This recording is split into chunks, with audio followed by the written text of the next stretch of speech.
By the time dusk approached, Darius's legendary control was fraying. He snapped at his closest advisors, growled at servants who approached too suddenly, and finally retreated to his private quarters when he felt his wolf pushing dangerously close to the surface. Which meant that when the alarm howls sounded from the northern border, Darius was already half-shifted before the messenger reached his door. "Rogue wolves," the young warrior reported, breathing hard from his sprint across the compound. "3 of them crossed our borders from unclaimed territory. They're tracking something or someone."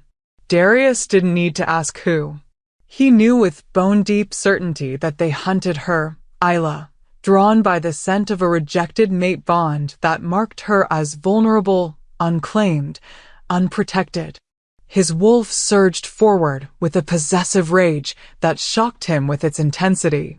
The rejection mark was supposed to free them both. Instead, it had painted a target on her back.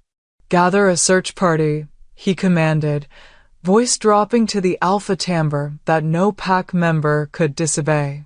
"Northern quadrant, toward the old hunting grounds. And find Elder Thorn. I need to know exactly what happens to an Omega carrying a rejected mate bond." As the warrior departed, Darius strode to the window, staring out at the forest now bathed in the first rays of moonlight. He had rejected Isla at dawn, severed the mate bond the goddess herself had formed between them. He had walked away from her without a backward glance, dismissing her as weak, as nothing. And yet, as the full moon rose over Nightfall territory, Darius felt the bond between them pulse back to life, faint but undeniable, as if the goddess herself refused to accept his rejection. His wolf clawed toward the surface, driven by an instinct more ancient than pack law or political ambition. The bond hadn't broken, it had merely gone dormant in daylight. And now, under the moon's influence, it awakened again, carrying with it the unmistakable scent of fear. Her fear. Without waiting for the search party to assemble, Darius stripped off his clothes and surrendered to the shift. Bones cracked and reformed, muscles stretched and reshaped, until the massive black wolf with ice-blue eyes stood in place of the man. With one powerful leap, he cleared the compound wall and raced into the forest, following the scent of the mate he had rejected, the mate who, despite his public denial, still called to his very blood. The hunt was on, but Darius no longer knew if he was predator or prey, pursuer or pursued. He knew only that something fundamental had changed since dawn, and that the Omega he had so carelessly discarded might now pay the ultimate price for his pride. As the moon climbed higher, illuminating the forest in silver light, one thought consumed him, driving his powerful legs faster through the underbrush. Would he reach her in time? Or had his rejection doomed them both? Blood has a voice. It whispers secrets long after lips have fallen silent. And Isla's blood, now spilling across frost-covered forest floor, screamed a truth Darius couldn't ignore. What he had broken at dawn was trying desperately to remake itself beneath the moon's silvered gaze. Her scent hit him first, honeysuckle and rainwater, now corrupted by the metallic tang of fear and pain. Through the wolf's heightened senses, Darius tracked her to a small clearing where the moonlight illuminated a scene from his darkest nightmares. 3 massive rogues, wolves without pack, without honor, had cornered her against a rocky outcropping. Their intentions hung foul in the air, a mixture of violence and something far worse. They had sensed the fractured mate bond on her skin, recognized the vulnerability of an Omega rejected by her destined alpha. The smallest of the 3 had already managed to rake claws across Isla's arm, leaving crimson trails that dripped steadily onto white snow. Yet despite her injury, she stood fierce and unbroken, a rusted iron poker from the abandoned hunting cabin clutched in white-knuckled hands, her amber eyes burning with defiant fire. She hadn't shifted to wolf form, couldn't, Darius realized with a bolt of guilt. An unmated Omega lacked the strength to shift at will outside the full moon's peak. His rejection had left her trapped in human form, defenseless against creatures born to hunt. Without warning, Darius burst from the tree-line, a midnight shadow moving with lethal purpose. The largest rogue barely had time to turn before Darius's jaws clamped around its throat, the sickening crack of breaking vertebrae echoing through the silent forest. The wolf went limp instantly, dead before its body hit the ground. The remaining rogues recovered quickly from their surprise, circling Darius with practiced coordination that spoke of years hunting together. Their growls vibrated through the clearing, a challenge Darius answered with a roar that seemed to shake the very ground. This was no ordinary territorial dispute. This was primal, visceral rage. They had dared touch what was his. His? The thought jolted through Darius even as he lunged at the second rogue. She wasn't his. He had rejected her, had broken their bond before the entire pack. And yet his wolf recognized your wolf will never forget. No such technicality. In his wolf's mind, in his blood, Isla belonged to him as surely as the moon belonged to the night. The battle that followed was brutal and swift. These were no trained pack warriors, but scavengers, opportunists who preyed on the vulnerable. Against the future alpha of Nightfall Pack, a wolf born and bred for dominance, they stood no chance. What they held in size and viciousness, Darius countered with calculated precision and cold fury. Soon after, the clearing fell silent save for Darius's heavy breathing and Isla's hammering heartbeat. Blood stained the snow, mostly theirs, though a deep gash along Darius's flank leaked steadily, evidence that the rogues hadn't fallen without a fight. Isla remained frozen against the rocks, the iron poker still raised defensively before her. Her eyes, wide and disbelieving, fixed on the massive black wolf that had materialized like vengeance itself to save her. Recognition flickered in their amber depths. She knew him, even in this form. How could she not? His wolf had bright blue eyes, rare among their kind and identical to his human form. The same eyes that had dismissed her with such cold disdain mere hours before. Slowly, cautiously, Darius approached her, his massive form lowering slightly in an instinctive attempt to appear less threatening. A whine escaped his throat, a sound he'd never made before, something apologetic and questioning. "Why are you here?" Isla's voice was hoarse, whether from screaming or simply hours of unshed tears, he couldn't tell.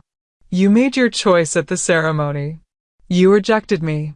The accusation hung between them, sharp as a blade.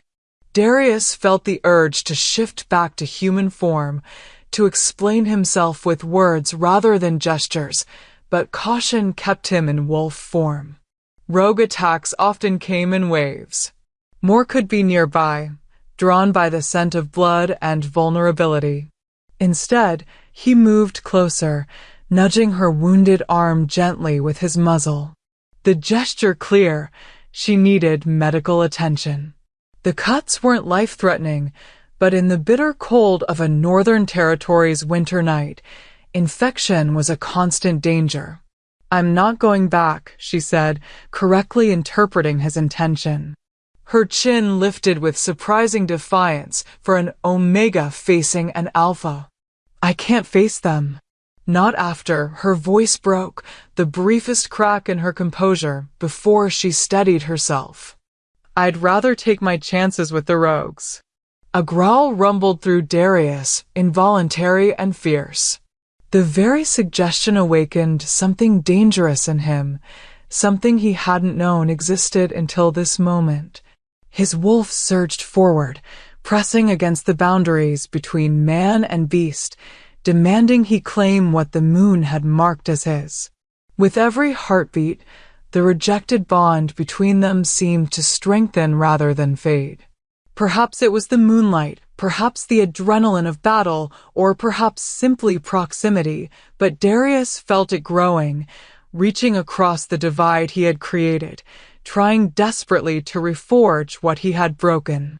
As the tension stretched between them, the wind shifted, carrying with it a new scent, more rogues, moving quickly toward the clearing, drawn by the sounds of conflict and the promise of easy prey. Without thinking, Darius moved. In one fluid motion, he pressed his massive body against Isla's legs, knocking her off balance and forcing her to grab his fur to remain upright. The message was clear. Get on. You can't be serious, she whispered, but the approaching howls in the distance made decision unnecessary. Survival first, pride later. With trembling hands, Isla pulled herself onto the great wolf's back, her fingers burying themselves in the thick fur of his neck. The moment of contact sent electric current racing through them both, the bond flaring brighter, stronger, like a banked fire suddenly exposed to oxygen. Beneath the moonlight, her blood smeared across his midnight fur, marking him as surely as he had marked her with rejection. The sight would have been shocking to any wolf of Nightfall Pack, their future alpha carrying an omega like a prized treasure rather than the burden he had publicly declared her to be. As if the world narrowed to this moment, Darius focused solely on the weight of her against his back, the press of her thighs against his sides, the warmth of her body seeping through his fur. Her scent enveloped him, no longer just honeysuckle and rainwater, but something richer, deeper, something his wolf recognized as home.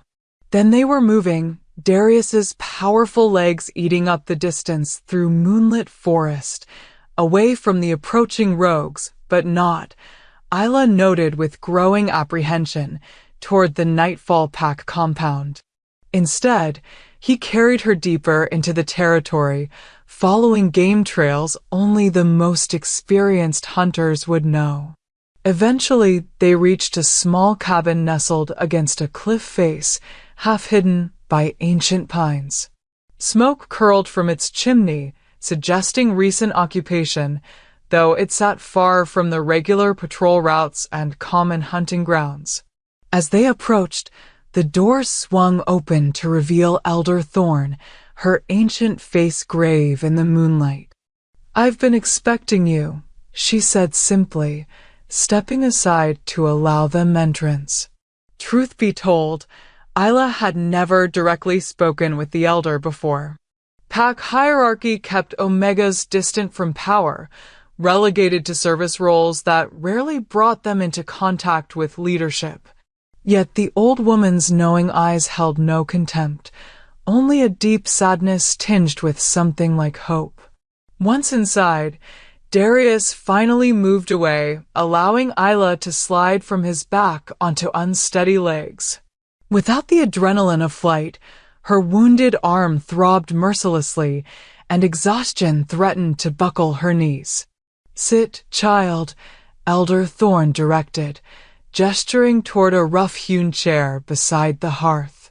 "Let me tend that arm before infection sets in." While the Elder gathered supplies, Darius disappeared behind a partition. Moments later, he emerged in human form, hastily dressed in simple clothes that must have been stored at the cabin. The shift from massive wolf to man should have diminished his presence, but somehow didn't. If anything, the contained power in his human form seemed more dangerous, more deliberate.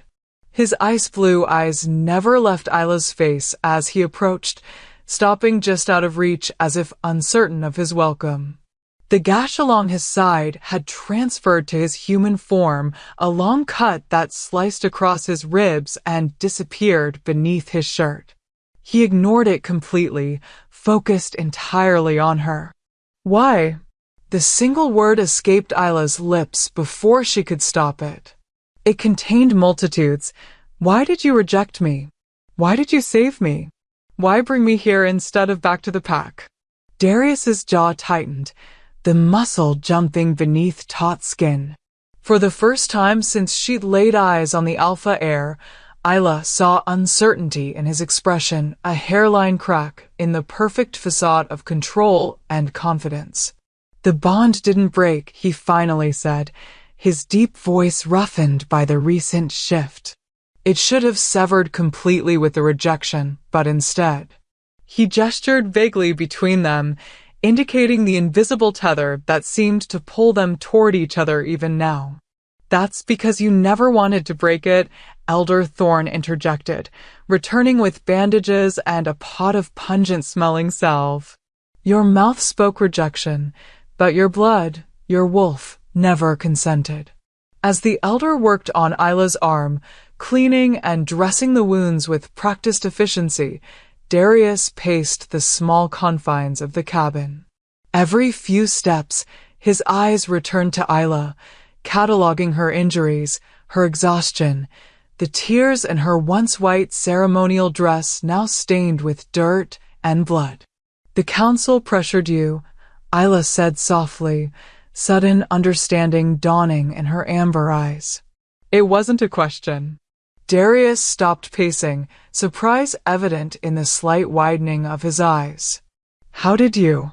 I'm invisible to most of the pack, she explained, a hint of bitterness coloring her tone. Kitchen hands hear things not meant for their ears. Servers become furniture that speaks and moves, but isn't really seen. Her gaze hardened. I know exactly what the council thinks of Omegas. What they believe we're worth. Something shifted in Darius's expression, a newfound respect, perhaps, or simple surprise at her insight. They threatened to challenge my succession if I accepted the mate bond, he admitted. To name a rival alpha from an allied bloodline. And you chose your crown over your mate, Isla finished for him. The words held no accusation, just stated fact, yet they cut deeper than any blade could have. I chose wrong, Darius said suddenly, the admission seeming to surprise him as much as it did her. I chose wrongly, and you nearly paid for my mistake with your life. The space between them burned with unspoken possibilities, with the phantom sensation of a bond trying desperately to reform. Elder Thorn watched them both, her ancient eyes seeing beyond the moment to paths that stretched into shadow and light. The bond cannot be rejected when it runs this deep, she finally said, breaking the charged silence. The goddess doesn't make mistakes, Darius Blackthorn, no matter what you declared before the pack. As moonlight streamed through the cabin's small windows, illuminating dust motes that danced like tiny stars between them, Isla felt something shift inside her chest. Not forgiveness, not yet, but perhaps the first fragile seed of understanding. What happens now? She asked, voicing the question that hung heavy in the air. Before either could answer, howls erupted from the forest, not rogues this time, but the ordered, coordinated calls of nightfall pack search parties.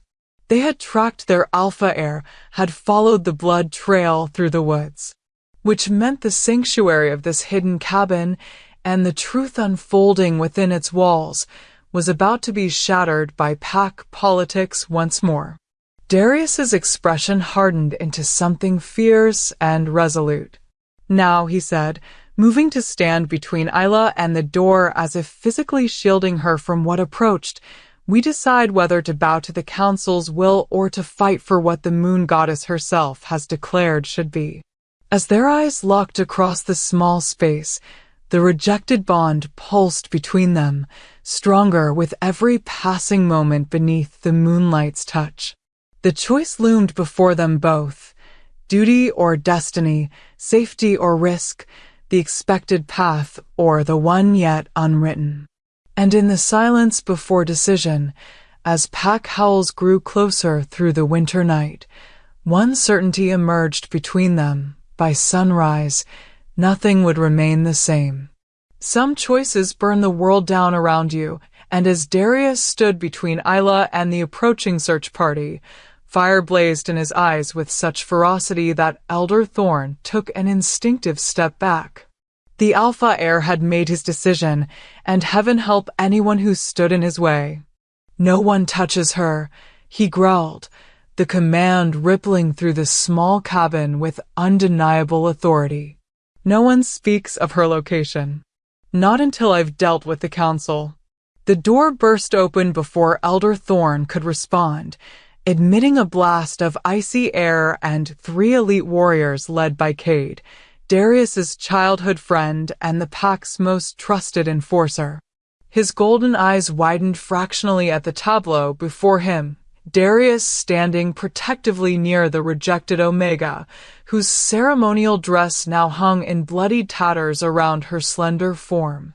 "Alpha Heir," Cade said carefully, lowering his gaze in formal deference while his nostrils flared, undoubtedly cataloging the sense of blood, fear, and something else, something elemental that pulsed between Darius and Isla despite the rejection mark.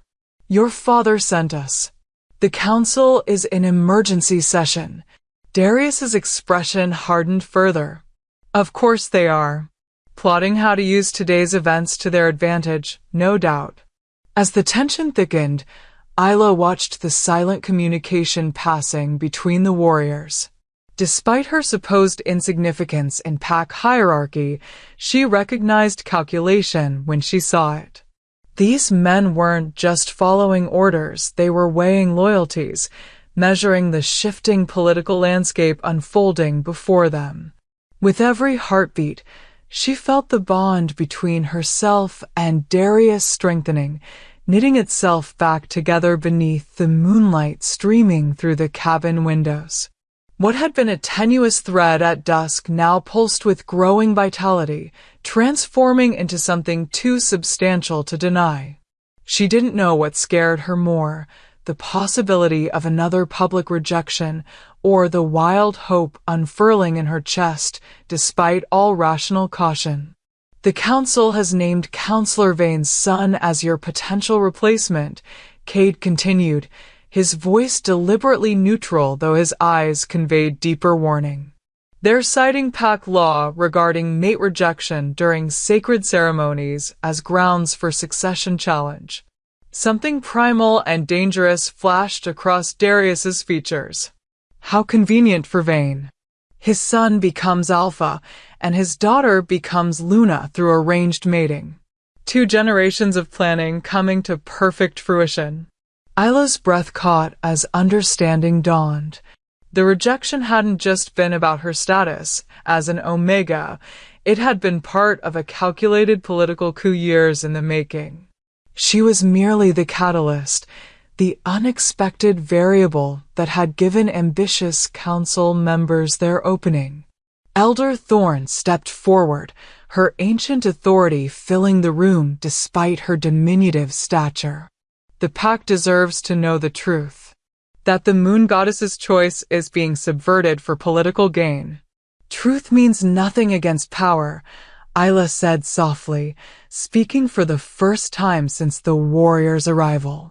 All eyes turned to her, surprise evident in their expressions, surprise that the kitchen Omega would dare voice an opinion in such company. "I've spent my life invisible among you, watching. The council doesn't care about truth or the goddess's will. They care about control." Cade studied her with newfound interest, reassessing the slight female who spoke with such unexpected insight. "She's right," he finally acknowledged, addressing Darius directly. "This was never about her being an Omega. This was about you choosing your own mate instead of the one they'd selected." Darius's jaw tightened, self-recrimination evident in the hard line of his mouth. "And I played directly into their hands by publicly rejecting her." Beneath the moonlight, as their understanding of the day's events crystallized, something shifted in the atmosphere of the small cabin. No longer was this simply about a rejected mate bond or injured pride. This was about the future of Nightfall Pack itself, whether it would be ruled by the goddess's will or manipulated by those hungry for power. "You have a choice to make," Elder Thorn said, her wizened hands gesturing between Darius and Isla. "Continue the rejection and surrender your birthright to Vane's puppet son, or claim your true mate and fight for your position as Alpha." The space between them burned with unspoken possibilities, the bond humming with increasing potency as the full moon reached its zenith outside. Isla felt its pull like a physical force, drawing her toward Darius despite the morning's heartbreak still raw in her chest. Without warning, Darius crossed the space between them, closing the careful distance he'd maintained since their arrival at the cabin. His hand rose to her face, fingers trembling slightly as they hovered just above her cheek, not quite touching, seeking permission she hadn't yet granted. "I won't make this choice for you," he said, his voice dropping to a register only she could hear. "I rejected you once without consideration for your will. I won't compound that error." Her wolf stirred, responding to his proximity with a yearning so profound it bordered on pain. This close, his scent enveloped her, pine and wood smoke, and something uniquely him that called to her on a level beyond conscious thought. "You think I have a choice," she whispered, awareness of their audience falling away. "Between public humiliation if I refuse, or becoming a political target if I accept." "Those aren't choices, Darius. Those are different flavors of the same poison." Something like respect flickered in his ice blue eyes. "Then choose neither. Choose yourself, what you want, what your wolf wants, regardless of consequences. For once in this entire mess, let something be decided by desire rather than duty." His words struck her with unexpected force. No one in her life had ever suggested her desires might matter more than obligation. As an orphaned Omega, duty had been her constant companion, duty to serve, to obey, to accept her place at the bottom of pack hierarchy without complaint. Yet here stood the Alpha Heir himself, offering her the one thing she'd never possessed, choice. Meanwhile, the warriors exchanged glances, their loyalty to Darius warring with their awareness of council politics. Cade finally broke the tense silence. "The search party can report finding evidence of rogue wolves, but no sign of you or the of Isla." He corrected himself mid-word, acknowledging her personhood with the simple use of her name. "It would buy you until morning, at least." Elder Thorn nodded approvingly. "The cabin is warded against tracking. No one will find you here unless you wish to be found." As their words registered, Isla realized what they were offering, a precious gift of time. Hours alone with Darius, away from council manipulation and pack politics. Hours to discover if what pulsed between them was truly the goddess's will or merely instinct led astray. Until morning, then, Darius agreed, his eyes never leaving Isla's face. "When the sun rises, we'll face whatever comes together or separately, depending on what is decided here tonight." The warriors departed silently, melting into the winter forest like shadows. Elder Thorn followed more slowly, pausing at the threshold to fix them both with her knowing gaze. The bond cannot be forced, but neither can it be denied forever. Listen to your wolves. They know truths your human hearts fear to acknowledge. With that cryptic counsel, she closed the door behind her, leaving Darius and Isla truly alone for the first time since the catastrophic dawn rite. The silence stretched between them, heavy with unspoken words and possibilities. The cabin suddenly seemed much smaller, the distance between them charged with awareness that had nothing to do with pack politics and everything to do with the mate bond attempting to rebuild itself with each passing moment.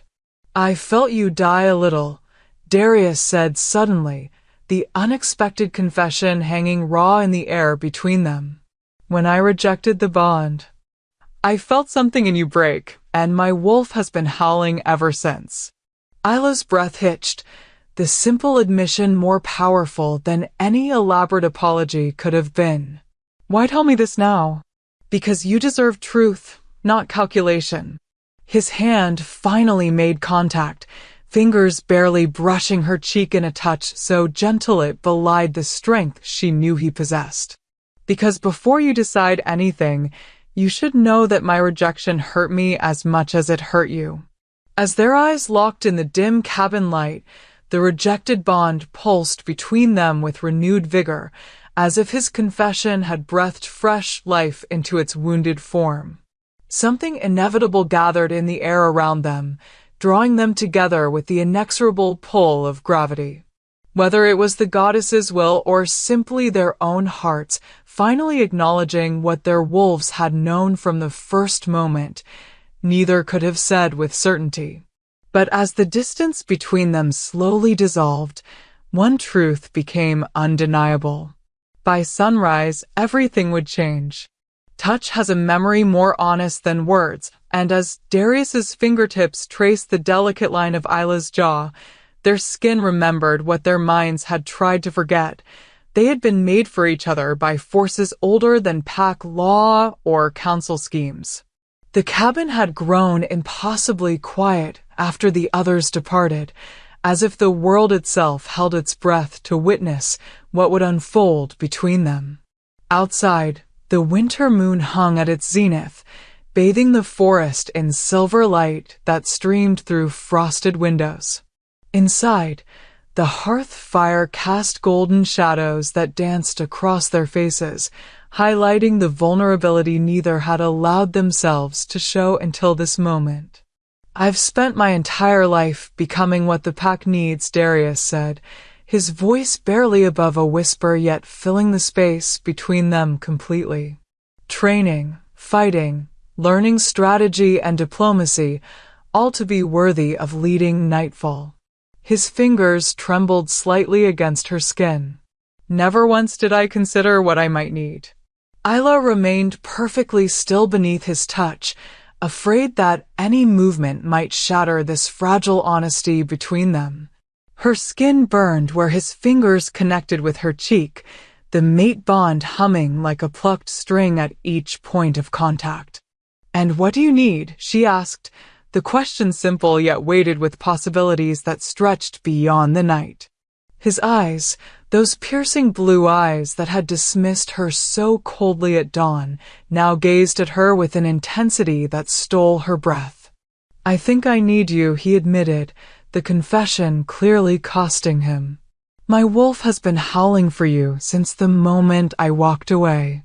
The air thickened between them, charged with unspoken yearning and the remnants of morning's pain. Isla's wolf stirred beneath her skin, responding to his nearness with a longing so profound it bordered on physical ache. "I can't be just a need," she said finally, summoning courage from places she hadn't known existed within her. "I won't be something you require, but don't want a duty, an obligation. I've spent my life being necessary but invisible. I won't spend it being resented as well." With every heartbeat, she expected him to withdraw, to retreat behind the mask of alpha authority she'd glimpsed at the ceremony. Instead, he moved closer, his forehead coming to rest against hers in a gesture of wolf intimacy that transcended human boundaries. "You misunderstand me," he murmured, his breath warm against her lips. "The need isn't political or practical. It's—" He struggled visibly, a man unaccustomed to articulating emotions now drowning in their depth. "It's like air, like heartbeat. Something essential I didn't recognize until it was gone." Something within Isla trembled at his words, hope unfurling despite all caution. She had spent the day cycling through hurt, anger, fear, emotions born from the most public rejection imaginable. Yet here in this cabin, with moonlight streaming through windows and his scent enveloping her, those feelings began to transform into something different. Something dangerous in its potential for joy. "Why should I believe you?" she asked, needing certainty before she could surrender to what her wolf already knew. "This morning you called me weakness before the entire pack. Now you speak of need of essence. What changed between sunrise and moonrise?" Darius's hands framed her face, his touch reverent in its gentleness. "Everything," he said simply. "I changed, or rather, I remembered what I've always been beneath the weight of expectation and duty. The wolf who recognized you instantly across the ceremonial grounds, before politics and fear closed my heart." As the silence stretched between them, Isla became acutely aware of the details that defined this moment: the crackling of pine logs in the hearth, the distant howl of a lone wolf deep in the forest, the steady rhythm of Darius's heartbeat so close to her own. "I felt it too," she admitted, her voice barely audible, yet carrying the weight of confession. The moment our eyes met across the ceremonial circle, like recognition, like coming home after being lost my entire life. Her fingers curled against his chest, feeling his heartbeat accelerate beneath her touch.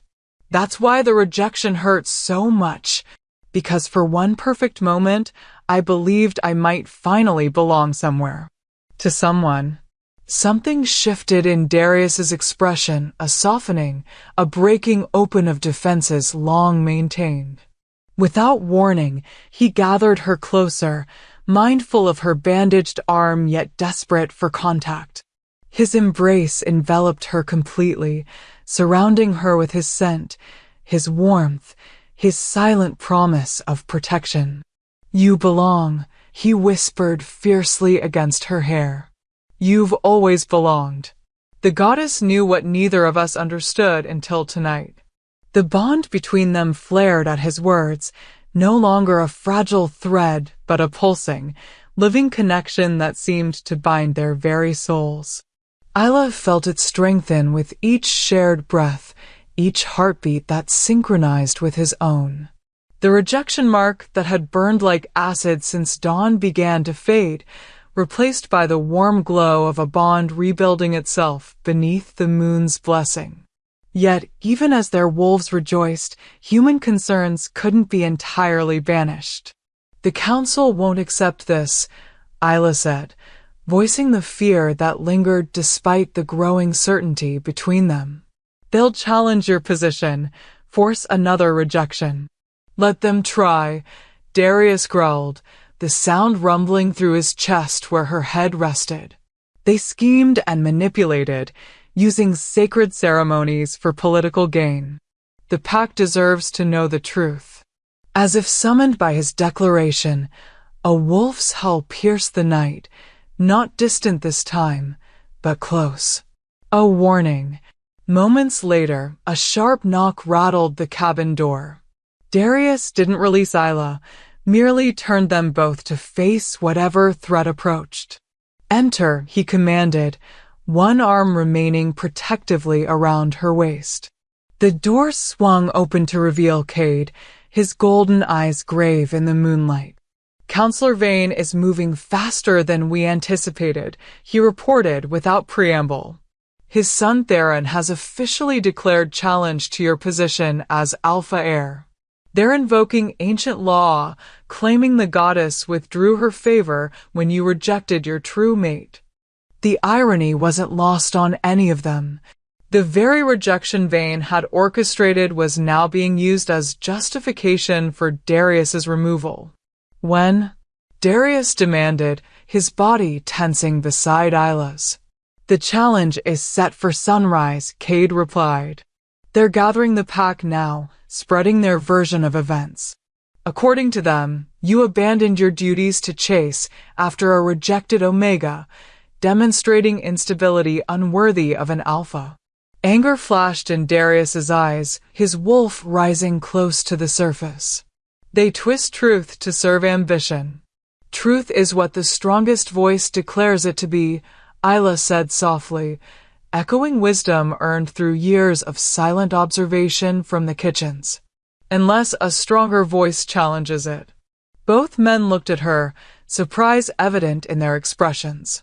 Beneath the moonlight, she straightened, something shifting in her stance, no longer the quiet Omega, but a female finding her power, her voice. You know the council better than anyone, Darius realized aloud. You've watched them from the shadows while they believed you nothing more than furniture. A slow smile curved Isla's lips. The advantage of being deemed insignificant is that people speak freely in your presence. I know secrets that would shatter the council's facade of unity. Her amber eyes glinted with newfound purpose. Including Counselor Vane's arrangement with Silver Moon Pack 2 full moons ago. Kate's sharp intake of breath confirmed the significance of her revelation. That would be treason. Meeting with rival pack leadership without alpha knowledge or consent. With promises of territory concessions once his son takes control, Isla finished. I overheard everything while serving dinner in his private quarters. He never even looked at me, just another Omega servant, beneath notice or concern. Darius studied her with new appreciation, seeing beyond her status to the keen intelligence that had observed and catalogued, waiting for the moment such knowledge might matter.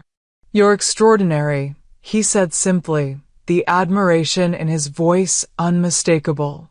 Color rose in Isla's cheeks, her wolf preening beneath the praise of the male her heart recognized as mate despite the morning's rejection. I'm observant, she corrected gently. There's a difference. Either way, Cade interjected, this changes our approach. Instead of defending against their challenge, we can counter with accusations of treason. A plan began to take shape between them, not retreat or defensive posturing, but a direct confrontation with those who would manipulate pack law for personal gain. As they spoke, Isla felt something unfamiliar bloom within her chest, a sense of belonging, of purpose beyond mere survival. For the first time in her life, her voice was not just heard but valued. And through it all, Darius remained beside her, his hand seeking hers in quiet moments, his eyes returning to her face as if to reassure himself of her presence. The bond between them continued to strengthen, healing the wound of morning's rejection with each shared touch, each moment of trust and growing partnership. By the time Cade departed to gather allies among the warriors loyal to Darius, the moon had begun its descent toward the horizon. Dawn approached, the same dawn that had witnessed their separation now promising reunion. Alone once more, Darius turned to Isla, his expression solemn in the fading firelight. Before we face what comes, he said quietly, there's something I must do. Something to right the wrong of this morning, if you'll permit it. Her heart quickened at the intensity in his gaze. What do you mean? In answer, Darius slowly knelt before her, the alpha heir of Nightfall Pack on his knees before an Omega kitchen maid. The sight was so shocking, so contrary to everything Pack hierarchy dictated, that Isla's breath caught in her throat. This morning, I rejected what the goddess herself had joined, he said, his voice steady despite the vulnerability of his position. I put ambition before truth, politics before destiny. I hurt you, and in doing so, wounded myself more deeply than I understood. His hands took hers, thumbs tracing gentle circles against her palms. I kneel before you now not as alpha heir, but simply as a wolf who recognizes his mate, and asks, with no authority or right to demand, if you might find it in your heart to accept what I was too blind to see at dawn. Tears gathered in Isla's eyes, spilling silently down cheeks flushed with emotion. The bond between them resonated with his sincerity, with the profound shift from rejection to reverence in the space of a single day. "Rise," she whispered, tugging gently at his hands.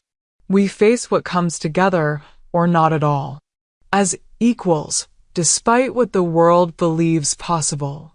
As Darius stood, something ancient and knowing passed between them, a recognition that transcended pack hierarchy and politics. The mate bond, nearly severed at dawn, now pulsed with renewed strength beneath the moon's fading light. Without words, they moved together, foreheads touching in the wolf gesture of deepest intimacy. No kiss, not yet. That would come with full claiming, with public declaration. But in this moment, in this quiet cabin with dawn approaching, they made a different kind of vow. One of partnership, of shared strength against whatever faced them beyond these walls. "Whatever happens at sunrise," Darius murmured against her skin, "know that I choose you. Not duty, not expectation. You." As the first hint of dawn lightened the eastern sky, Isla and Darius prepared to face the waiting pack, not as rejected and rejector, but as mates ready to claim their destiny beneath the watchful eyes of the goddess who had joined them and the pack they were born to lead. Power shifts like sand beneath unwary feet, and as Isla stood beside Darius at the forest's edge, watching the first golden rays of sunrise paint Nightfall Pack's central grounds, she felt the ground of her existence transforming from shifting sand to solid stone. No longer the rejected Omega, but the chosen mate of an Alpha who now faced his greatest challenge with her at his side. The ceremonial clearing, the same sacred space where Darius had publicly scorned her at yesterday's dawn, now teemed with pack members summoned before sunrise. Their faces reflected confusion and concern, whispers rippling through the crowd as Counselor Vane addressed them from the elevated stone dais. Behind him stood his son Theron, tall and arrogant, already wearing ceremonial Alfair furs despite the challenge not yet being resolved. "It is with grave concern for our pack's future that I invoke the ancient right of leadership challenge," Vane's voice carried across the grounds, expertly modulated to convey reluctant duty rather than naked ambition. When an Alpha heir rejects the mate chosen by the moon goddess herself, then abandons his duties to pursue her regardless, he demonstrates instability that endangers us all. Murmurs of agreement mingled with uncertain silence. Pack politics were complex, with loyalties divided among various factions. Many simply waited to align themselves with whoever emerged victorious.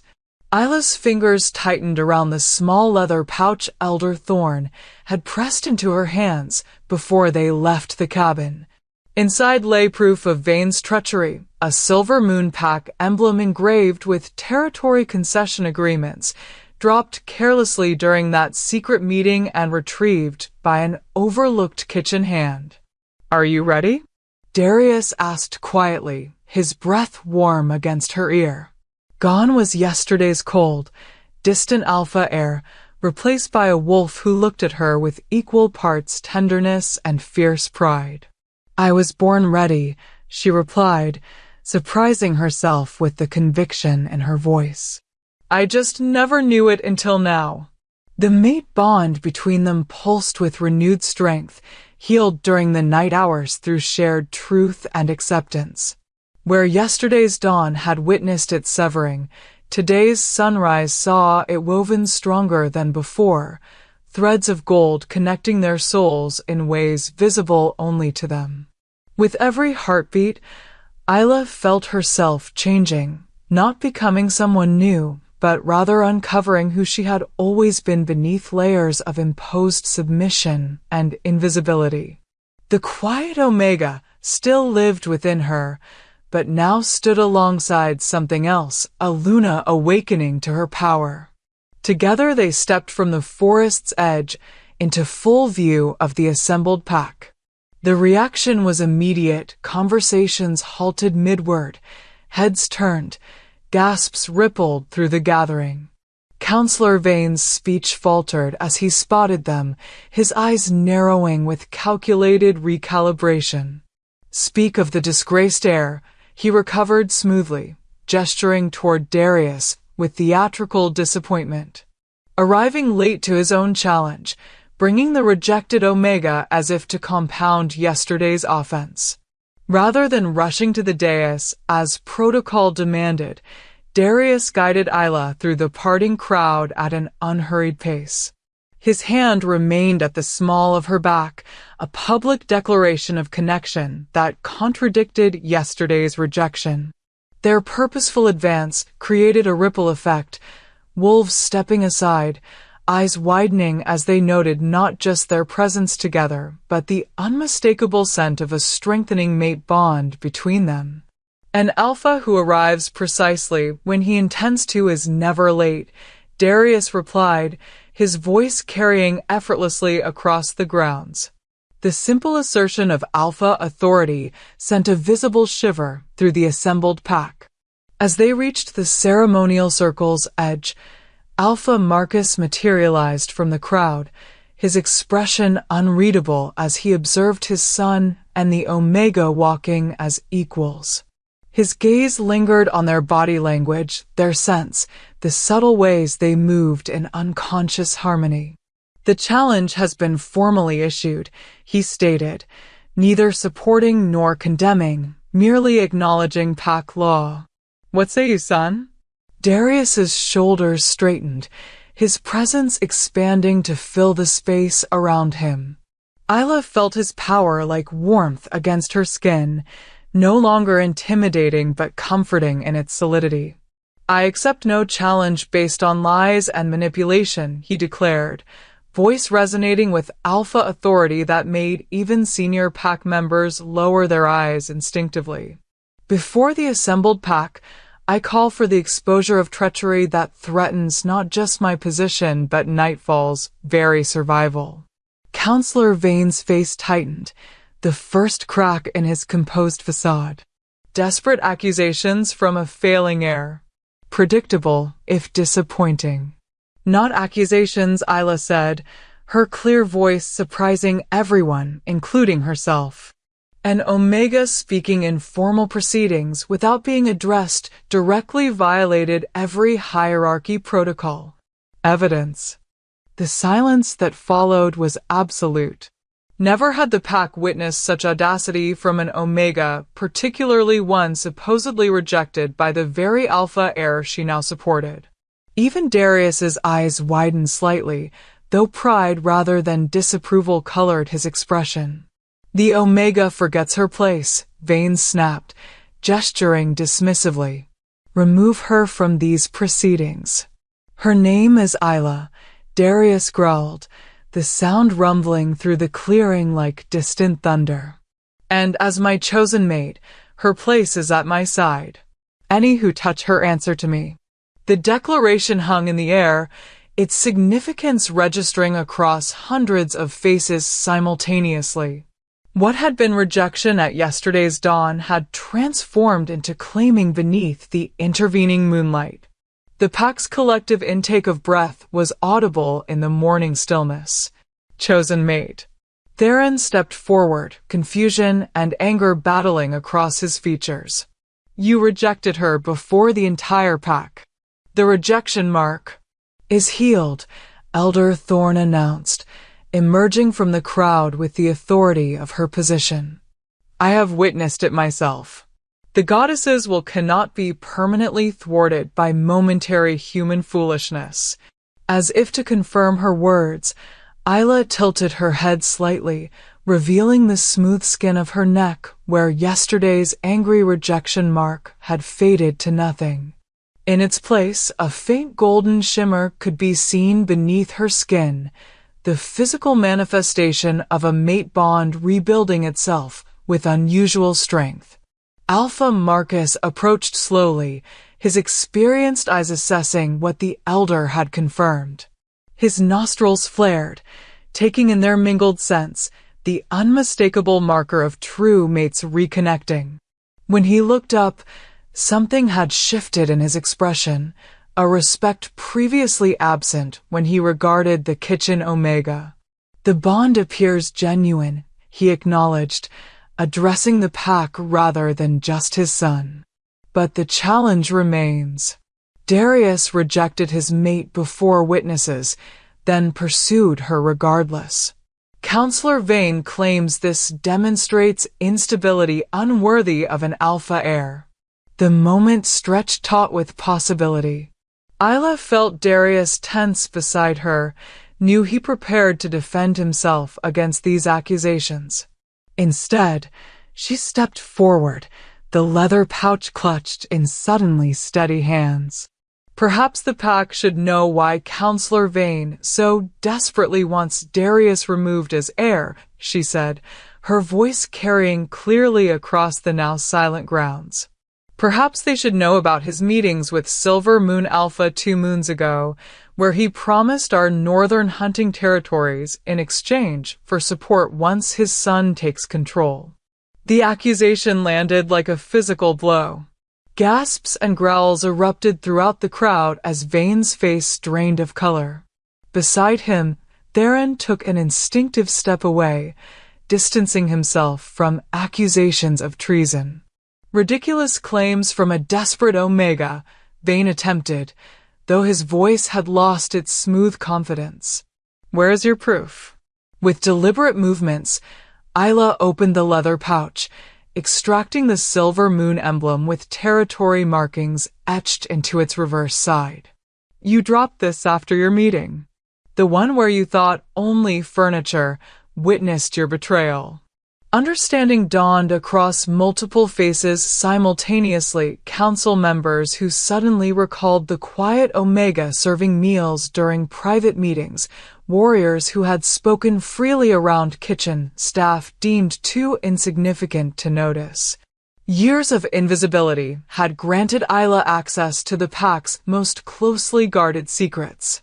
Alpha Marcus took the emblem, examining the markings with growing fury.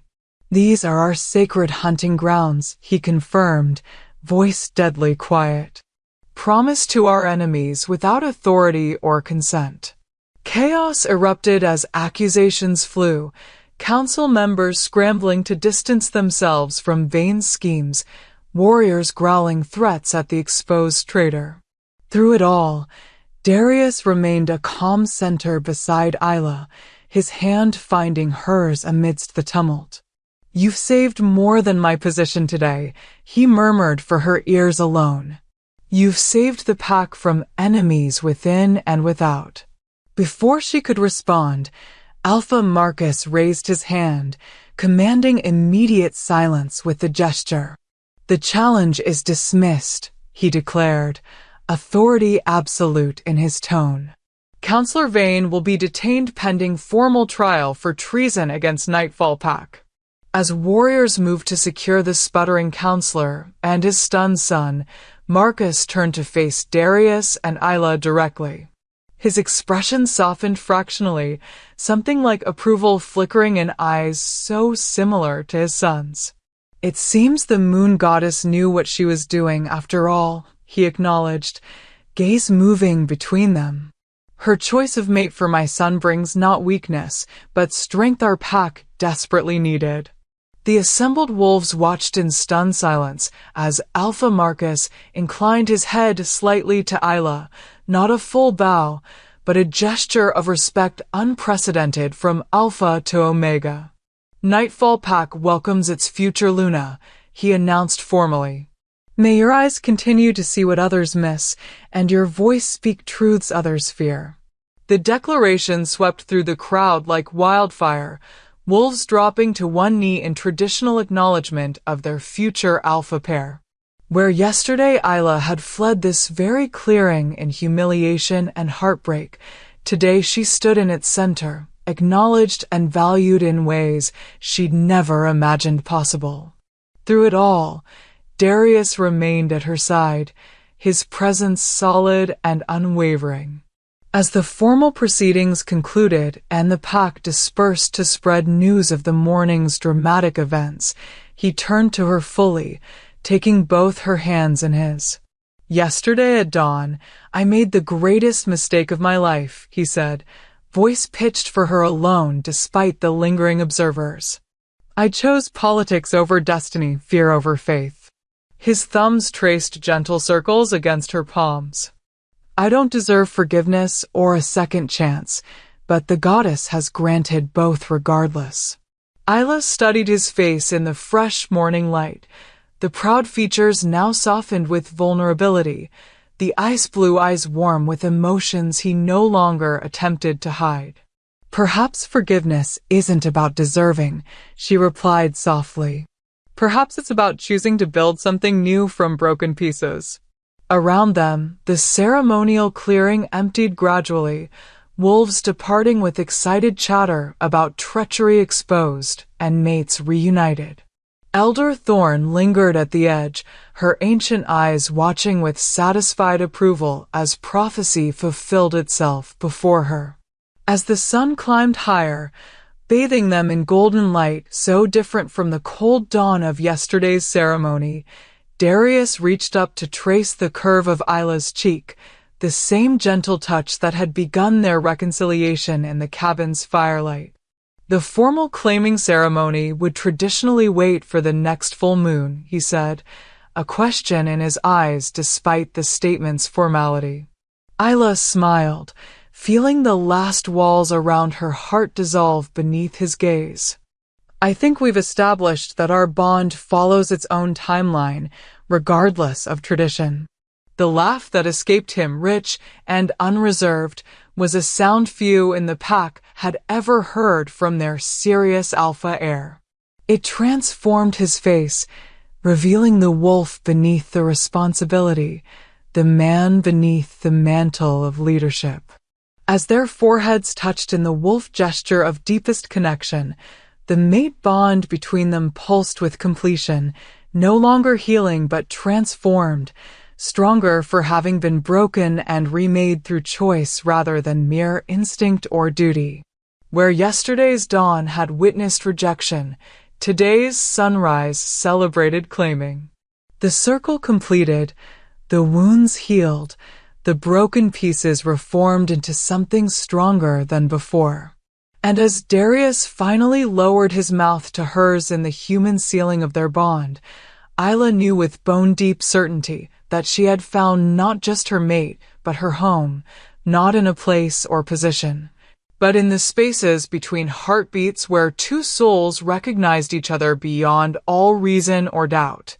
Power awakens enemies like no other force, and as darkness fell on Isla's first day as officially acknowledged future Luna of Nightfall Pack, the shadowed forest beyond their territory stirred with malevolent purpose that had nothing to do with celebration and everything to do with revenge. 3 days had passed since the dramatic confrontation at the ceremonial grounds. 3 days of dizzying adjustment as Isla transitioned from kitchen hand to Luna in training, from invisible to the center of attention, from solitary existence to constant companionship with Darius and the pack's inner circle. The council chambers, once forbidden territory, had become her daily haunt as she helped identify which members had participated in Vane's treachery and which had merely been foolish enough to follow his lead. Tonight marked her first official rite as future Luna, the monthly border blessing that protected Nightfall territory from rival packs and rogue incursions. Standing at the northern boundary stone, ancient ceremonial bowl clutched in hands that refused to tremble despite her nervousness, Isla waited for moonrise to begin the ritual Elder Thorn had hastily taught her that afternoon. "You're doing fine," Darius murmured, his breath warm against her ear as he stood supportively at her shoulder. Unlike 3 days ago, his proximity no longer startled her. The mate bond between them had settled into something comfortable yet electric, a constant awareness that hummed beneath her skin like a favorite melody. Everyone's watching, she whispered back, acutely conscious of the gathered senior pack members who formed a semicircle behind them. The border blessing was traditionally observed by Alpha, Heir, Lunar, and highest-ranking warriors, the pack's first line of defense. "Let them watch," he replied, pride evident in his voice. "Let them see what I was too blind to recognize at first glance." The golden light of early evening caressed his features, softening the sharp angles that had once seemed so forbidding. Since their reunion, Isla had discovered numerous expressions she'd never imagined possible on the stoic Alpha Heir's face: tender amusement, playful challenge, unguarded vulnerability when they were alone. As the sun dipped below the horizon, casting long shadows across the gathering, Elder Thorn approached with ceremonial herbs for the blessing ritual. Her gnarled hands moved with practiced efficiency, adding sprigs of wolfsbane and moonflower to the bowl Isla held. "Remember," she instructed quietly, "it's not the words that matter, but the intent behind them." The boundary responds to the bond between alpha pair and territory. Isla nodded, focusing on the connection she'd begun to develop with the land itself, something she'd never expected but had discovered during dawn runs with Darius through Nightfall territory.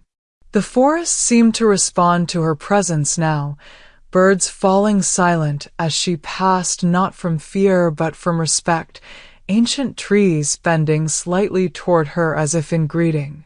The first silver gleam of moonrise appeared through the trees, signaling the ritual's beginning. Isla stepped forward, Darius half a pace behind her, close enough for support, but allowing her to lead as tradition demanded. The Luna's connection to moon magic made her the natural conduit for territory blessings. Raising the bowl toward the emerging moon, Isla began the ancient words that countless Lunas before her had spoken at this same boundary stone. "By silver light and ancient right, we claim this land as Nightfall's own." A sudden crack echoed through the forest, sharp, explosive, utterly foreign to wolf hearing. Before comprehension could form, Darius tackled Isla to the ground, his body covering hers as something whistled through the air where she had stood heartbeats before. Chaos erupted as warriors shifted instantly to wolf form, snarls and howls filling the twilight. Through the confusion, Elder Thorn's voice rose with uncanny clarity. "Hunters. Silver weapons." The words sent ice through Isla's veins. Silver, the one substance truly lethal to their kind, capable of preventing healing and causing wounds that festered rather than closed. Human hunters had not ventured into wolf territory for generations, the ancient treaties and magical boundaries keeping both species separated for mutual protection. "Stay down," Darius ordered, his body still shielding hers, his eyes scanning the tree line with predatory focus. The scent of gunpowder, unfamiliar yet instantly recognizable as threat, hung acrid in the air. "Border Patrol, defensive formation. Elder Thorn, get back to compound with the wounded." Only then did Isla notice the fallen warrior 20 paces to their right, Ren, one of Darius's closest friends, blood pooling beneath him from a wound high in his shoulder. Silver bullet, her mind supplied through shock.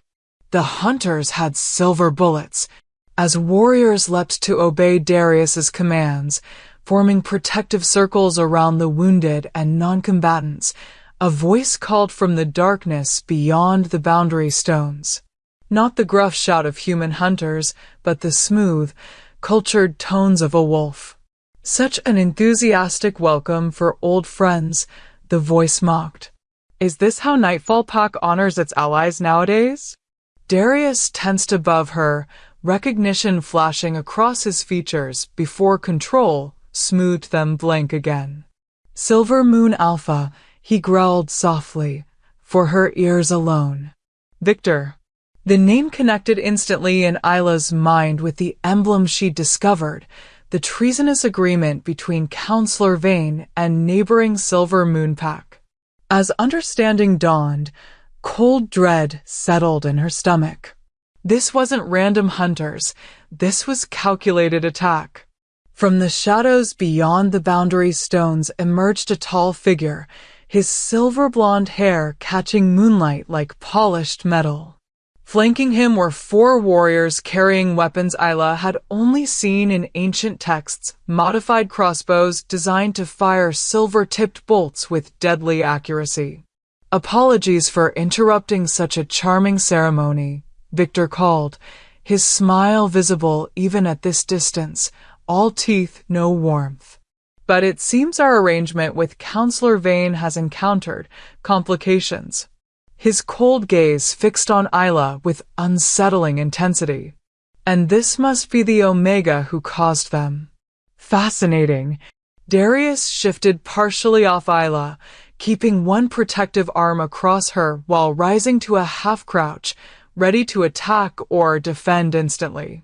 "You trespass on Nightfall territory with banned weapons," he stated, authority ringing in every word despite their vulnerable position.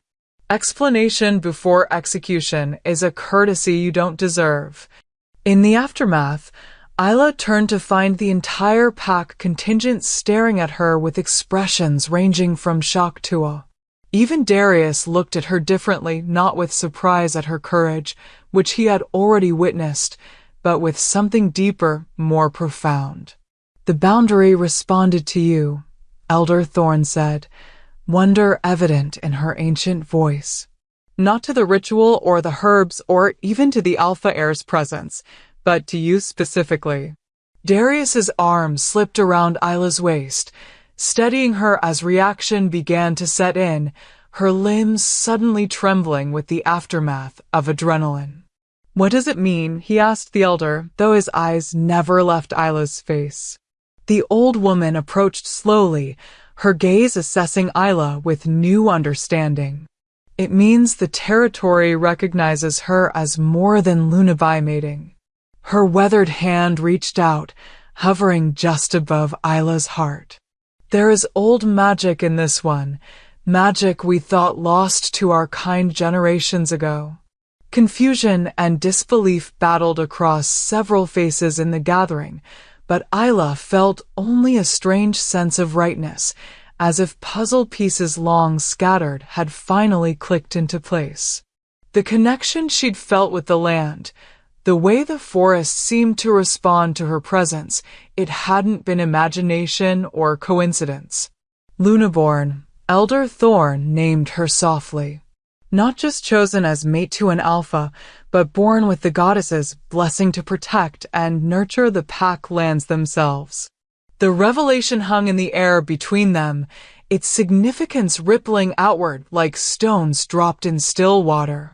Lunaborns were creatures of legend, mentioned in their oldest histories, but not seen in living memory. Wolves with innate connection to territory and moon magic that transcended ordinary pack bonds. "That's impossible," one of the senior warriors muttered. "She's an orphaned Omega from the lowest rank." "She is what the goddess made her," Darius interrupted, his voice brooking no argument. "As we all are beneath our artificial hierarchies and assumptions." His arm tightened protectively around Isla. "And she has just saved this pack from both internal treachery and external threat in the space of 3 days. Perhaps it's time we reconsider what's possible." As the group began the journey back to the compound, discussion of Victor's threats and necessary security measures filled the air. But beneath that practical conversation ran an undercurrent of something more profound, the sense that foundations were shifting, that ancient magic was reawakening, that change had come to Nightfall Pack in forms no one could have anticipated. Through it all, Darius remained at Isla's side, his presence solid and unwavering despite the chaos of the evening. When they had a moment of relative privacy as the others walked ahead, he leaned close, his lips brushing her temple in a gesture both protective and reverent. "When I rejected you at dawn 3 days ago," he said quietly, "I thought I was protecting the pack from weakness." His laugh held wonder rather than humor. "Instead, I nearly cost them their greatest strength."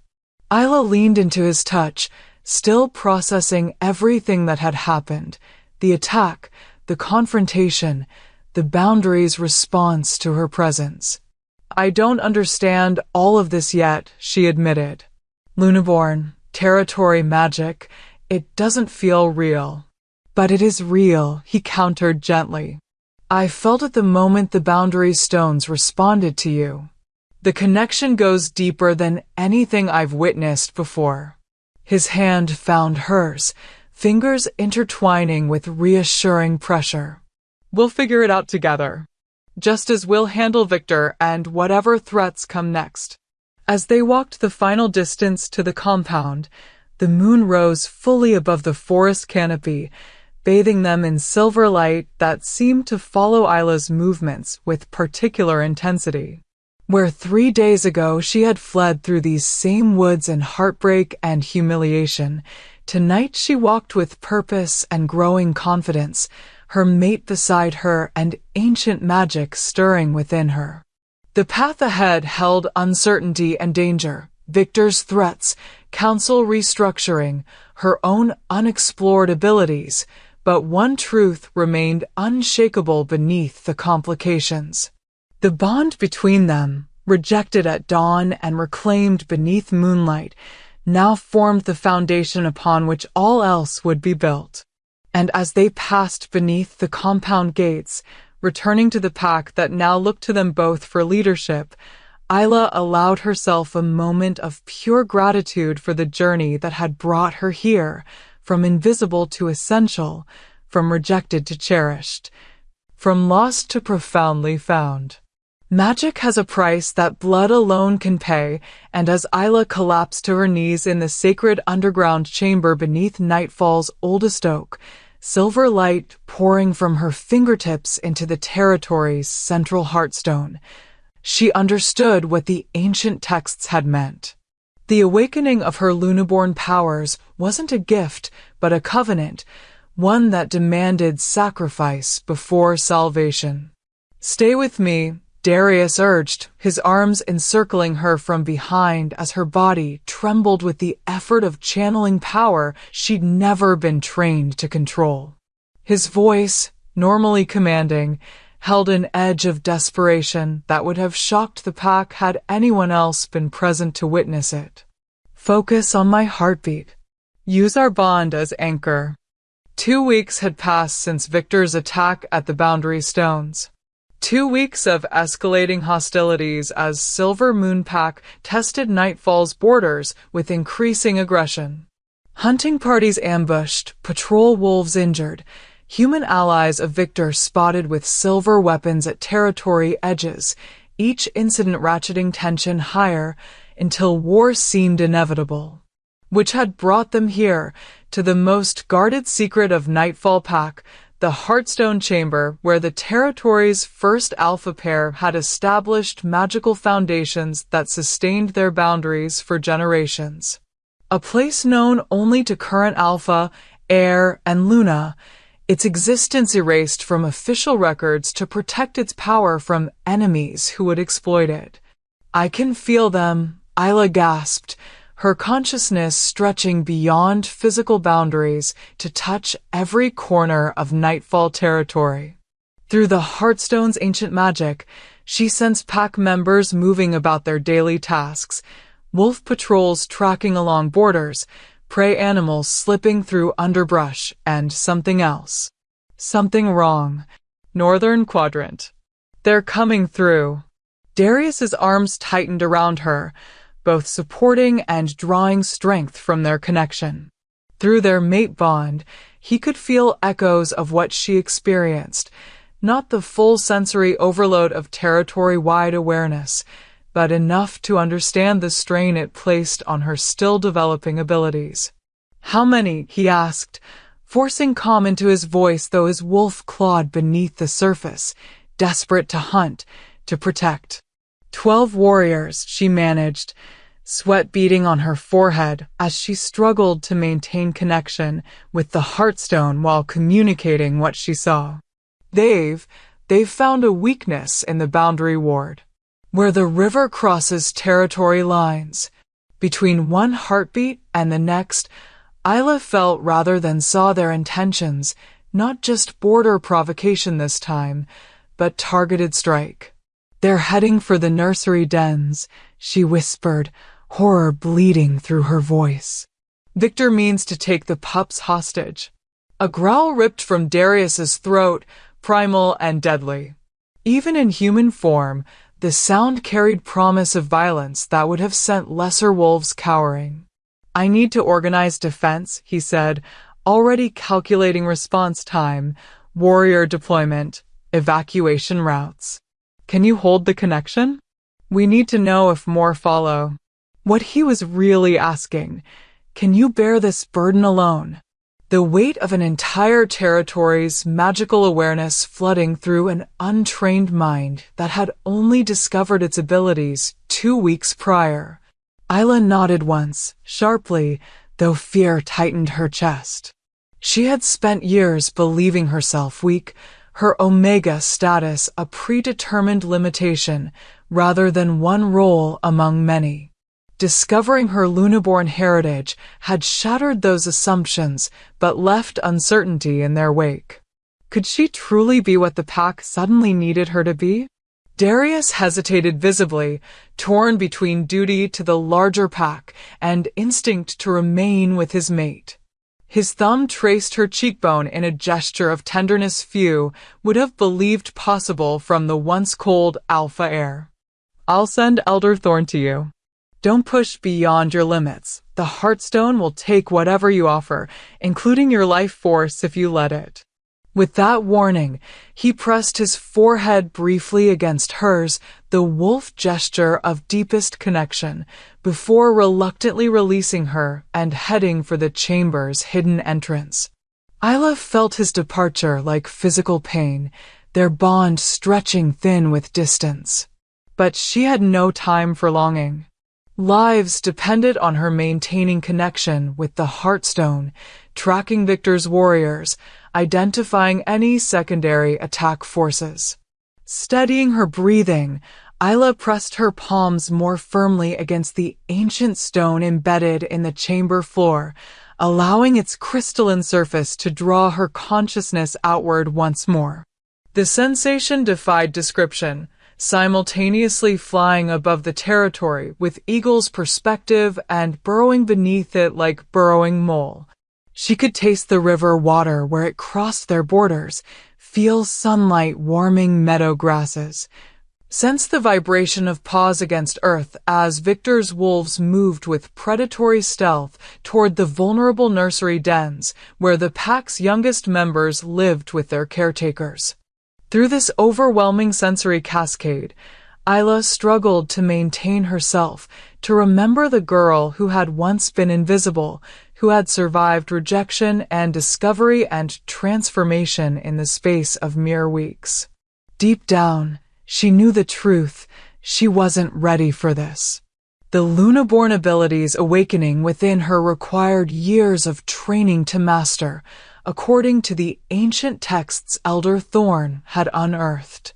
Yet here she knelt, the territory's last magical defense against enemies who would exploit any weakness to destroy all she had come to love. As Victor's warriors drew closer to the nursery dens, Isla felt something shift within the Heartstone beneath her hands. No longer simply channeling awareness, it now offered something else. Defensive power that could be directed if she knew how to wield it. Her instinct was to refuse, to wait for Elder Thorn's guidance rather than risk catastrophic failure.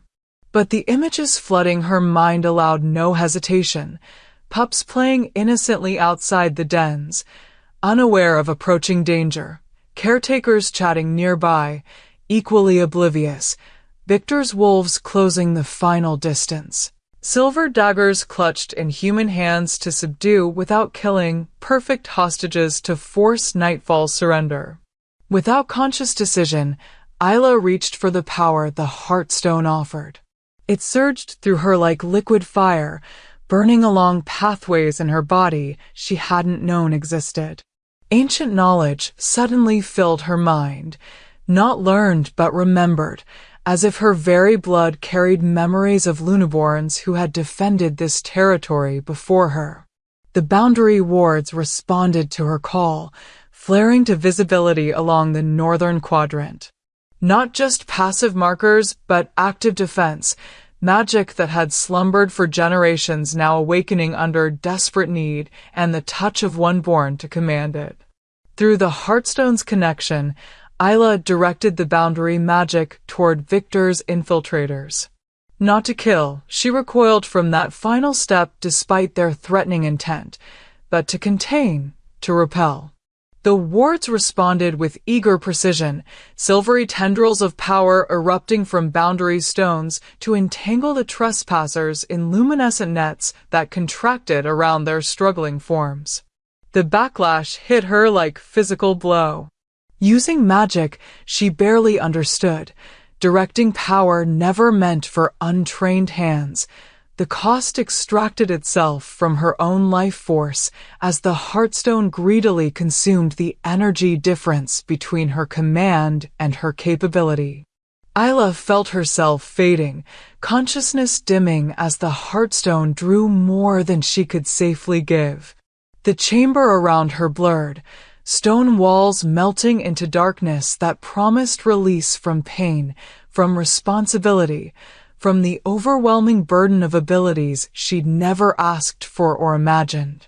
As her body slumped forward, hands sliding from the Heartstone's surface, strong arms caught her from behind. Not Darius this time, but Elder Thorn, her ancient power a cool counterpoint to the burning drain of the Heartstone. "Foolish, brave girl," the Elder murmured, fingers working quickly to sever the connection that continued to leech Isla's strength even without direct contact. "You've done enough. More than enough." Through fading awareness, Isla struggled to form words. "The pups, are they?" "Safe," Elder Thorn assured her, cradling her like a child though Isla outweighed her by half. "Your warning reached Darius in time." The warriors were deployed before Victor's wolves could approach the dens. Relief flooded through her, momentarily overshadowing the bone-deep exhaustion that threatened to drag her under. And the boundary magic? I felt it respond, but I couldn't control it properly. Something like wonder crossed the Elder's weathered features. "Child, you've awakened defenses dormant for 3 generations. Every boundary stone from north to east glows with protection magic that has repelled the intruders and strengthened our perimeter." Her voice softened, but the cost was nearly too high. As if summoned by concern echoing through their mate bond, Darius burst into the chamber, his normally composed features tight with fear that transformed to relief when he saw Isla conscious, if barely. In 3 swift strides he crossed the space between them, gathering her from the Elder's arms into his own. "I felt you slipping away," he said hoarsely, burying his face against her neck where their mate mark pulsed with shared life force. Through the bond, it was like watching you drown while standing on shore. Isla leaned into his warmth, drawing strength from the solid reality of him after the disorienting expansion of territory-wide awareness. "Did we capture them all? Victor's wolves?" 8 contained by boundary magic, for intercepted by our warriors, he confirmed, though his attention remained focused on her pallor, the shadows beneath her eyes, the trembling that still coursed through her limbs. "But the victory means nothing if the cost is you." The raw emotion in his voice struck deeper than any declaration of love could have. This wolf who had once rejected her before his entire pack now held her as if she were more precious than territory or position or power, all the things he had once valued above connection. Elder Thorn cleared her throat, reminding them of her presence. She needs rest and replenishment. The Heartstone took more than she could safely give. Darius nodded, lifting Isla effortlessly into his arms despite her weak protest. I can walk. You can barely remain conscious, he countered, concern sharpening his tone. For once, let someone else carry the burden. As they emerged from the underground chamber into late afternoon sunlight, Isla blinked against sudden brightness. The compound around them buzzed with activity, warriors returning from successful defense, council members gathering for emergency session, pack members securing their homes against potential further attacks. Victor will retaliate, she murmured against Darius's chest as he carried her toward the Alpha residence. 8 of his warriors captured, his plans thwarted. He'll see it as humiliation demanding response. Let him come, Darius replied, the Alpha authority in his voice carrying absolute certainty. Nightfall stands united now, and its heart beats stronger than ever. She understood his meaning beyond the obvious, not just pack unity, but her own awakened magic strengthening their territory. For the first time since discovering her Lunaborn heritage, Isla felt not just the burden of expectation, but the possibility of truly becoming what her blood had always meant her to be. Inside the Alpha residence, Darius carried her not to the guest quarters where she'd been staying since their reconciliation, but to his own rooms, the Alpha Heir's private domain where no one entered without explicit invitation. The significance wasn't lost on Isla, though exhaustion made complex emotion difficult to process. With tender care at odds with his warrior's hands, he laid her on his bed, the scent of him surrounding her instantly, pine and wood smoke, and that indefinable essence that her wolf recognized as home. Before she could question or protest, he stretched out beside her, gathering her against him as if afraid she might disappear if not anchored by his touch. Don't ever risk yourself like that again, he said roughly, emotion making his voice unsteady. The territory, the pack, none of it matters if you're not here to share it.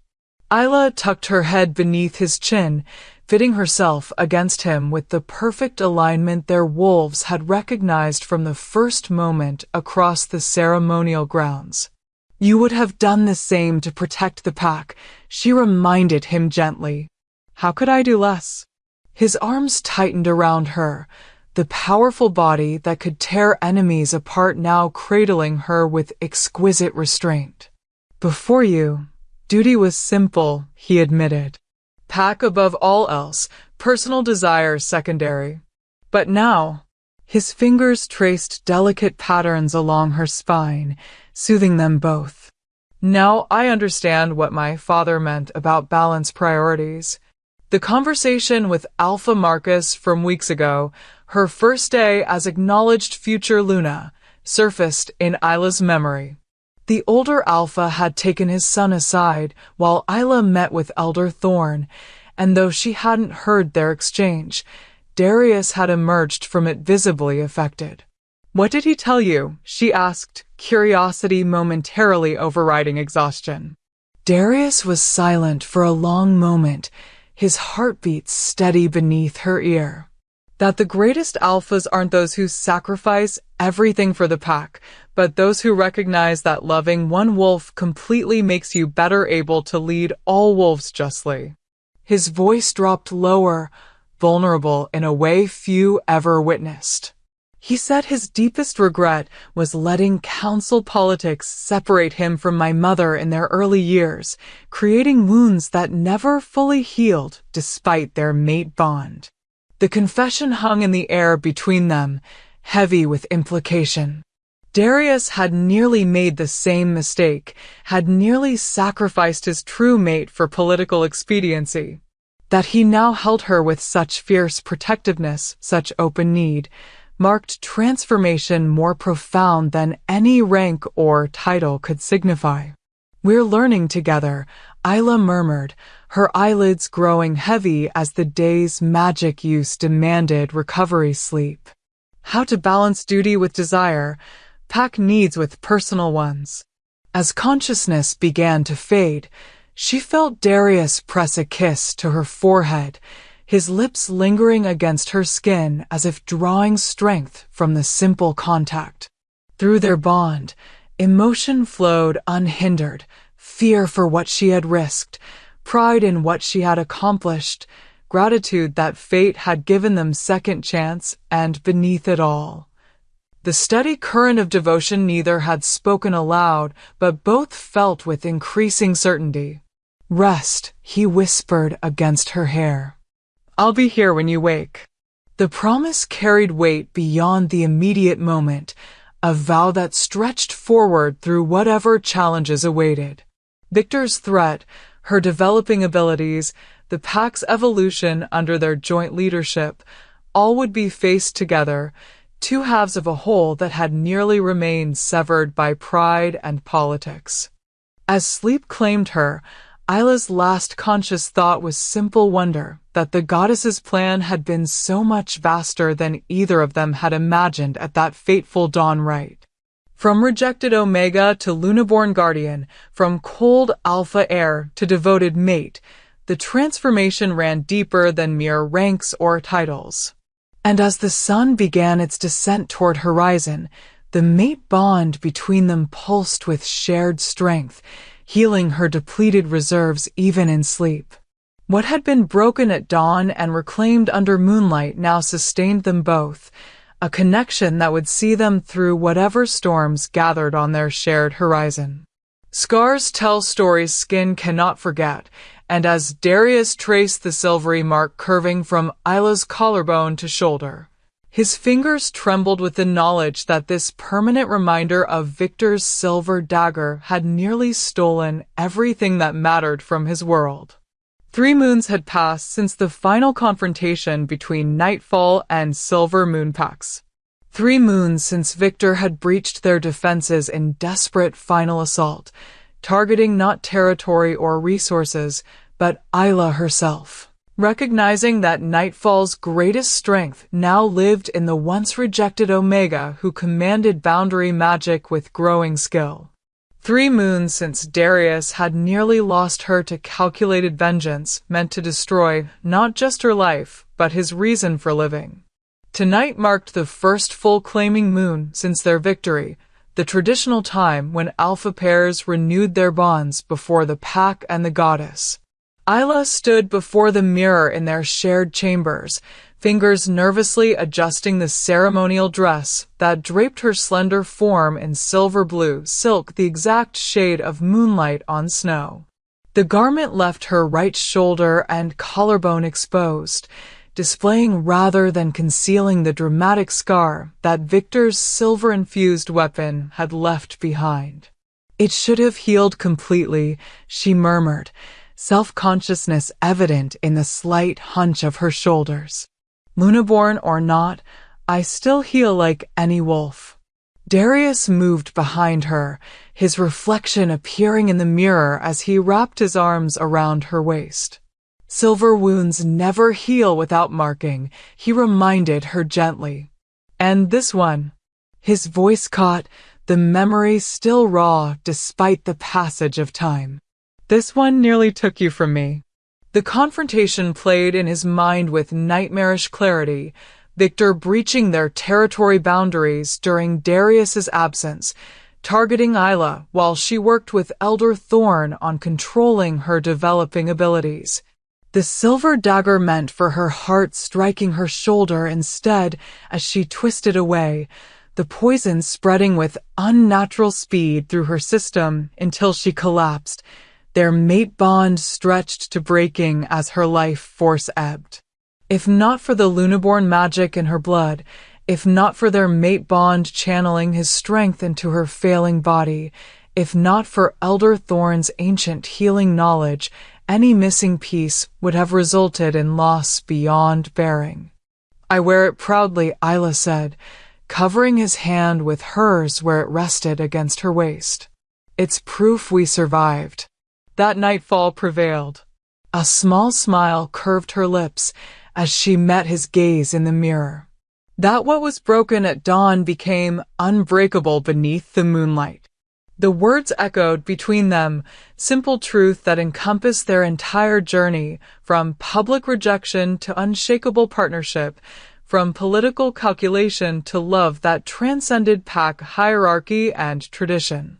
In the mirror, they created a striking image: the powerful alpha heir in ceremonial black, the Lunar-born mate in silvery blue, their bodies aligned with the perfect symmetry their wolves had recognized from the first moment.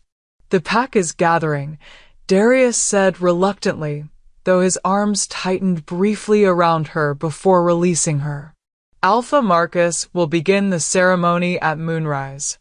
Isla turned to face him directly, her amber eyes reflecting golden in the room's warm light. Where once she might have lowered her gaze in Omega submission, now she met his directly, confidence replacing the insecurity that had defined her early days as acknowledged future Luna. "Are you nervous?" she asked, reaching up to straighten the silver clasp at his shoulder, an unnecessary adjustment that allowed her to touch him, to ground herself in his solid presence. His laugh held genuine amusement. "About formally claiming the mate the goddess chose for me? The woman who saved our territory, exposed treachery, and survived assassination attempt." He caught her hand, pressing a kiss to her palm with casual intimacy that still made her heart skip. "The only thing that makes me nervous is the thought of ever losing you again." The air between them thickened with shared memory and desire, of rejection overcome, of bonds strengthened through trial, of a future neither had dared imagine during those first tumultuous days. Without conscious thought, they leaned toward each other, foreheads touching in the wolf gesture of deepest connection. "Never again," Isla promised softly. "What the goddess joined, no force in this world can truly separate." A discreet knock interrupted the moment. Cade, now officially head of Darius's personal guard, signaling that time grew short. With reluctance, they separated, though their hands remained linked as they moved toward the door.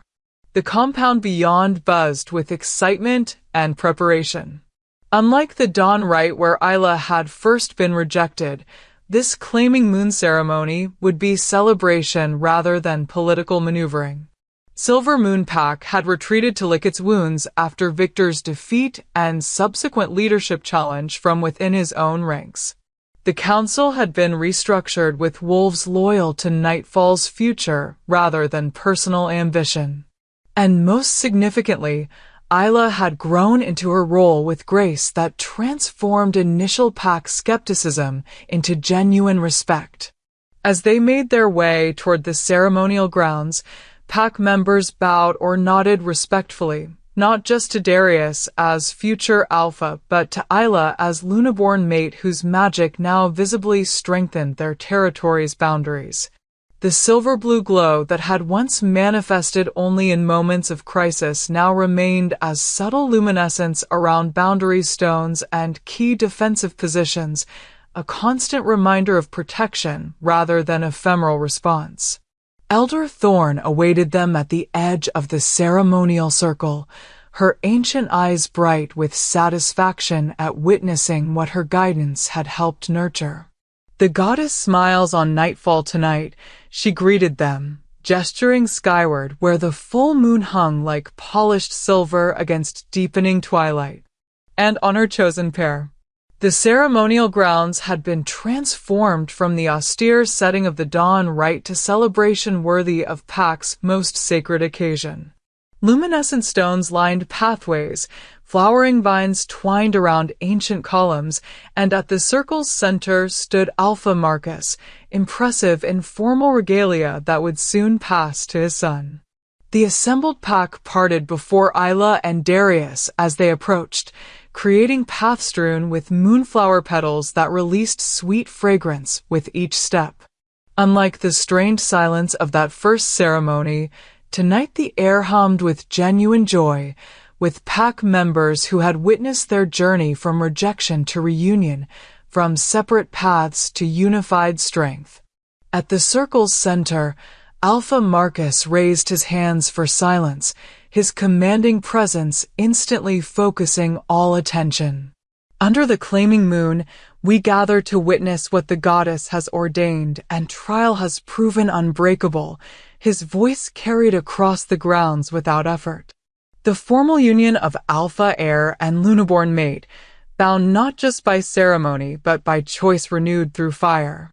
As the traditional words flowed, Isla's attention remained fixed on Darius's face, the proud features now softened with emotion he no longer attempted to conceal, the ice-blue eyes warm with feelings that transcended mere duty or political alliance.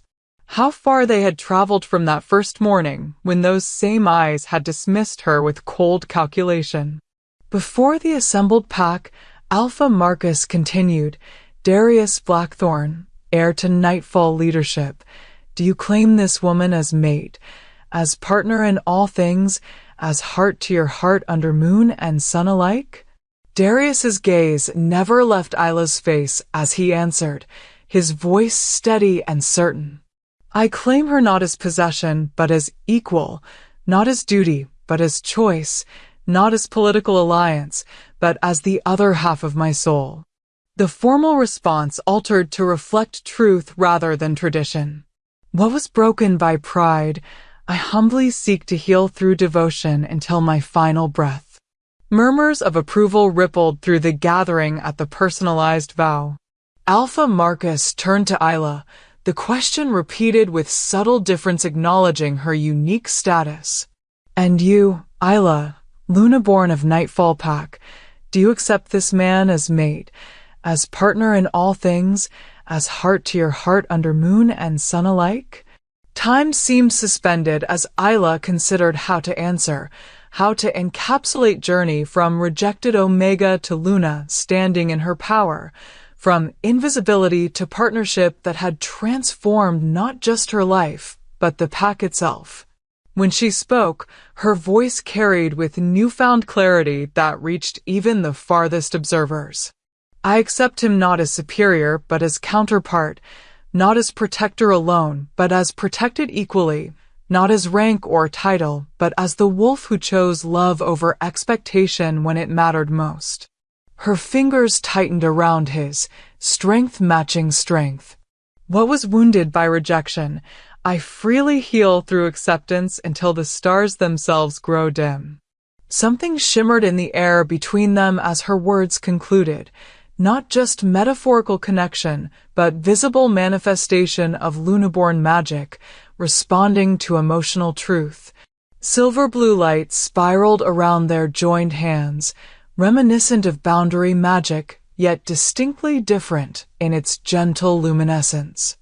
Elder Thorn stepped forward, her weathered hands placing ceremonial binding cord around their wrists, silver threads interwoven with midnight blue, symbolic colors of moon and night sky, of Luna and Alpha energies intertwined. "What the goddess joins, let no force tear asunder," she intoned, the ancient blessing carrying weight of generations. "What trial has tested, let no challenge weaken. What choice has strengthened, let no duty diminish."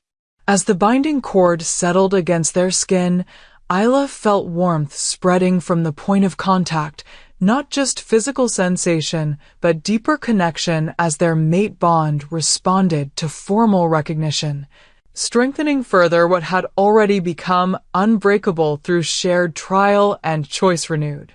Alpha Marcus completed the ceremony with final blessing, his hands outstretched above their heads. "Before Pack and Moon, I recognize the bond between Darius Blackthorn and Isla of Nightfall, future Alpha and Luna, guardians of territory and people, joined in purpose and heart until final breath." The formality concluded, tradition gave way to celebration that would continue until dawn, feasting, music, shared joy of pack secure in leadership that had been tested through fire and emerged stronger. But first came the moment all waited for, the public sealing that would remove final doubts from even the most skeptical pack member. Darius turned to Isla fully, his hands, still bound to hers by ceremonial cord, rising to frame her face with exquisite gentleness that belied his strength. "From this moment forward, no dawn will break us," he promised, words meant for her alone despite the watching crowd. "No politics will separate us. No duty will override what we are to each other." "Equal in all things," she whispered back, her heart so full it seemed impossible to contain the emotion within mere physical form. "Partners in all ways. Stronger together than apart." As moonlight bathed the ceremonial grounds in silver radiance, Darius lowered his mouth to hers, sealing their vows with kiss that began gentle but quickly deepened with passion neither attempted to disguise. The assembled pack erupted in approving howls, the traditional response to mates formally united under claiming moon.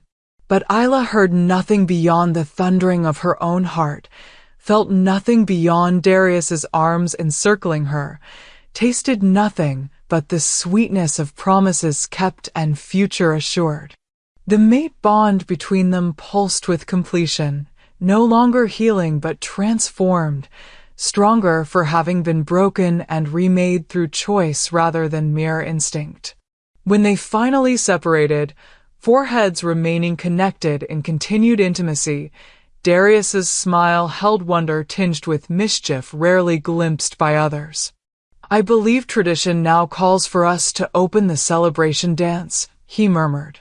"Though all I truly want is to carry you back to our chambers and spend the night proving how thoroughly I intend to worship my mate." Color flooded Isla's cheeks, though her answering smile held equal parts promise and teasing.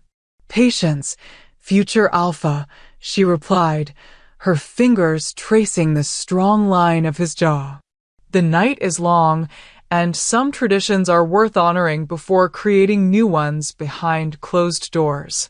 As they moved to the center of the celebration area, other couples forming circle around them for the traditional first dance, Isla felt completion settling into her bones, sense of rightness that transcended rank or status.